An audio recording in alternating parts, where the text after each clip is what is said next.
ചെർപ്പശ്ശേരി പുതിയ ബസ് സ്റ്റാൻഡിൽ നിന്നും പഴയ ബസ് സ്റ്റാൻഡിലേക്ക് bus stand to bus stand സംവിധാനം ഒരുക്കാൻ നിർദ്ദേശവുമായി നഗരസഭ. നഗരസഭാ അധികൃതരും ട്രാഫിക് റെഗുലേറ്ററി കമ്മിറ്റി ഉദ്യോഗസ്ഥരും ചേർന്ന യോഗത്തിലാണ് നിർദ്ദേശം. പാലക്കാട്, മണ്ണാർക്കാട്, പെരിന്തൽമണ്ണ ഭാഗത്തു നിന്നും വരുന്ന യാത്രക്കാർക്ക് പുതിയ ബസ് സ്റ്റാൻഡിൽ നിന്നും പഴയ ബസ് സ്റ്റാൻഡിൽ എത്തിച്ചേരാൻ അനുഭവപ്പെടുന്ന യാത്രാക്ലേശം ഒഴിവാക്കാൻ നിർദ്ദേശവുമായാണ് നഗരസഭ ഉദ്യോഗസ്ഥരുമായി യോഗം വിളിച്ചു ചേർത്തത്. മിതമായ ദിനവരുമാനത്തിൽ ജോലി ചെയ്യുന്ന ജീവനക്കാർക്ക് പുതിയ ബസ് സ്റ്റാൻഡിൽ നിന്നും പഴയ ബസ് സ്റ്റാൻഡിലേക്ക് എത്തിപ്പെടാൻ മറ്റു ബസ്സുകളോ ഓട്ടോയോ ആശ്രയിക്കേണ്ട അവസ്ഥയാണ്.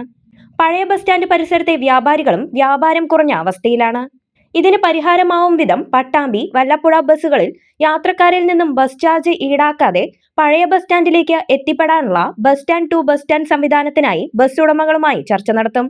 പെർമിറ്റ് ഇല്ലാത്ത ഓട്ടോറിക്ഷകളുടെ പരിശോധനയ്ക്കായി RTOയ്ക്ക് നിർദ്ദേശം നൽകും. അനധികൃത പാർക്കിങ്ങിന് ഫൈൻ ഈടാക്കുക, സിഗ്നൽ സംവിധാനം ഒരുക്കുന്നതിനായി PWD, KRFB, KSTB എന്നിവരുടെ അനുമതി ആവശ്യപ്പെടുക തുടങ്ങിയ നിർദ്ദേശങ്ങളും യോഗത്തിൽ ചർച്ചയായി. പുതിയ സ്റ്റാൻഡിൽ നിന്ന് പാലക്കാട്, മണ്ണാർക്കാട്, പെരിന്തൽമണ്ണ റൂട്ടിൽ വരുന്ന ബസ്സുകളിൽ നിന്നും വരുന്ന യാത്രക്കാർക്ക് ഇങ്ങോട്ടുള്ള യാത്രക്ക് കൂടുതലൊരു എമൗണ്ട് അല്ലെങ്കിൽ തൊഴിലാളികൾക്കും അതുപോലെ തന്നെ ചെറിയ വേതനത്തിൽ ജോലി ചെയ്യുന്നവർക്കുമുള്ള അവരുടെ ഏണിങ്സിൽ നിന്നുള്ള ഒരു തുക മാറ്റി വെക്കേണ്ട ഒരവസ്ഥ പരിഹരിക്കുക എന്നായിരുന്നു മെയിനായിട്ടുള്ള ആവശ്യം. അതുമായി ബന്ധപ്പെട്ടിട്ട് നമ്മൾ നഗരസഭ വെച്ച ഒരു നിർദ്ദേശം എന്നുള്ളത് ഒരു B2B സംവിധാനം നടപ്പിലാക്കുക എന്നതാണ്. അത് എന്താ വെച്ചാൽ bus stop to bus stop എന്നാണ്.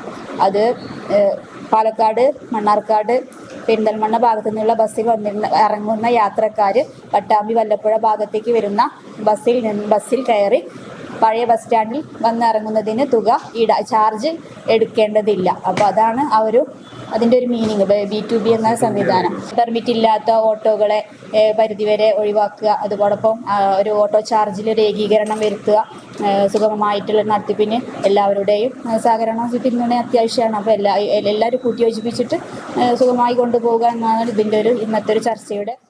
യോഗത്തിൽ chairperson Jamsiya KT, vice chairman C Jayakrishnan, secretary VT Priya, സ്ഥിരം സമിതി അധ്യക്ഷർ PWD assistant engineer Rajesh, motor vehicle department ഉദ്യോഗസ്ഥൻ Ranjan, SI JNV, ASI Girish Kumar തുടങ്ങിയവർ പങ്കെടുത്തു. അണിഞ്ഞൊരുങ്ങാം ഈ ആഘോഷക്കാലം നിവ ഗോൾഡിനൊപ്പം. നിവ ഗോൾഡ്, ചെർപ്പുളശ്ശേരി ആൻഡ് ഒറ്റപ്പാലം.